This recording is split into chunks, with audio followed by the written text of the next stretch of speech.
15-point electrical safety inspection generally includes several key areas.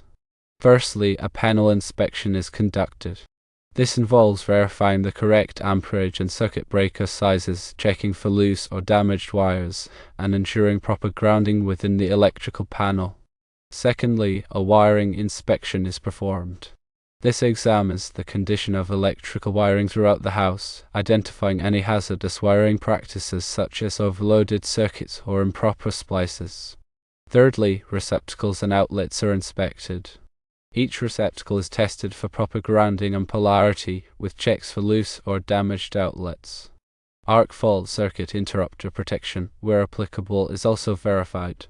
Fourthly, lighting fixtures are assessed. This includes inspecting all lighting fixtures for proper installation and operation, along with ensuring proper grounding and bonding.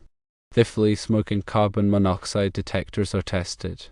The functionality of both smoke and carbon monoxide detectors is confirmed to ensure they are in proper working order. Sixthly, appliance circuits are examined. This step verifies the correct circuit size for major appliances such as refrigerators, stoves, and dishwashers, checking for any potential electrical hazards related to these appliances. Seventhly, ground fault circuit interrupter outlets are tested.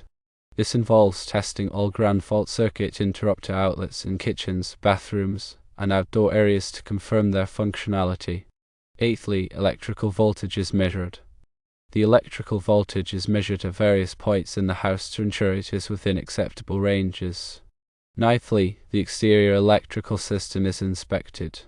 This includes outdoor electrical circuits, outlets, and lighting, with verification of proper grounding and weatherproofing. While newer homes may have a lower risk of electrical issues compared to older homes, it is still advisable to have an electrical safety inspection. Firstly, improper installation of wiring or fixtures can occur. Secondly, circuits might be overloaded, or the circuit capacity might be insufficient. Thirdly, there could be grounding or bonding issues. Fourthly, there may be safety concerns with appliances or lighting. Fifthly, code violations could impact insurance coverage. The typical cost for a 15-point electrical safety inspection can vary. It is important to note that a 15-point electrical safety inspection is not a comprehensive electrical inspection. If there are any concerns about the electrical system, it is recommended to schedule a more thorough inspection with a qualified electrician.